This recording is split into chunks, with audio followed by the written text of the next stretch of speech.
আমাৰ অসমীয়াৰ হিয়াৰামঠু অসমীয়াৰ প্ৰাণ আৰু প্ৰাণ জুবিন দা আমাৰ মাজত নাই। এই কথাষাৰি ক'বলৈ আমি বহুত দুখিত, যদিও এয়াই এক অপ্ৰিয় সত্য, কাৰণ আমি বাস্তৱ মানি ল'বই লাগিব।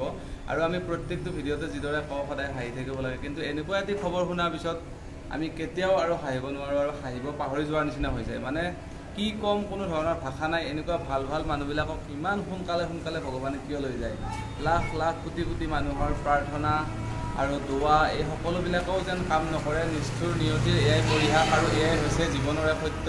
সঁচাকৈ জুবিন দাই যে সেই গাইছিল, আকাশে গাতে ৰবৰে মন, সাগৰতলিত শুবৰে মন।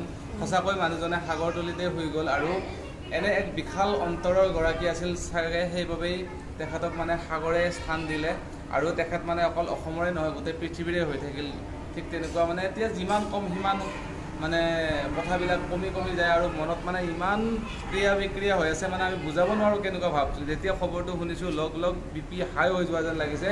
মূৰটো মানে কামুৰিছে নে কি কৰিছে, কান্দিম নে হাঁহিম কথাটো আমি বিশ্বাসেই কৰিব পৰা নাই।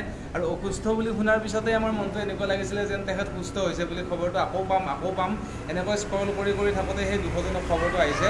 গতিকে আমাৰ তৰফৰ পৰা আমি একদম সমবেদনা জ্ঞাপন কৰিছোঁ, আৰু তেখেতৰ আত্মাই যেন সদ্গতি লাভ কৰে তাৰে কামনা কৰিছোঁ। তাৰ বাহিৰে আমাৰ হাতত আৰু কোনো উপায় নাই। আৰু এনেকুৱা এজন মহান শিল্পী দ্বিতীয়বাৰ পৃথিৱীত অহাটো বহুত কঠিন, আৰু অসমীয়া এক উজ্জ্বল ৰত্ন হেৰুৱালে।